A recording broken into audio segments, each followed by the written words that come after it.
kasama ko na yun ating best player of the game, Junmar Fajardo with 35 points, 11 rebounds. Junmar, nung first half kahit lamang kayo, sabi nga ni Coach Leo na out-hustle, na outplay kayo na Mahindra. Bakit ba sa tingin mo, nahirapan kayong ipagpag agad itong enforcer?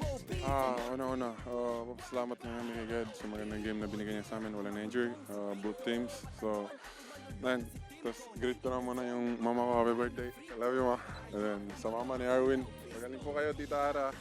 And then, ayun, condition kasi yung Mahindra eh. Tapos maganda din yung tinatakbo nila. So, ayun, kaya medyo nahirapan kami mga una. Tapos, dikit lang yung laban, tapos na-out-hustle na kami. So, ayun.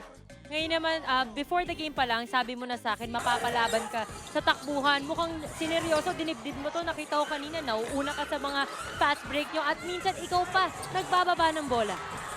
Kasi sinabihan mo akong mabagal eh. Pero Junmar, isa pa to sa dinadagdag mo sa laro mo ngayon? Parang gusto mo na rin mag-point guard. Hindi. Wala eh. Tawag nito.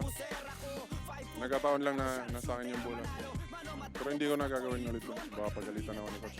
Junmar, kanina nakabati ka na ngayon. Pasalamatan mo naman fans at imbitahan mo sila na manood at sumuporta sa inyong game. Ulit, once again, binabati ko yung mama ko. Birthday niya ngayon. Happy birthday, ma. I love you so much. Sa lahat ng fans ng San Miguel, sana papatuloy niyo na ipag-support sa team. Gagawin namin lahat. Manalo tayo. So, ayun. At saka sa mga fans ng PBA, tapos sa mga taga Cebu, kumusta mo diya? Ayan, thank you very much and congratulations, Junmar.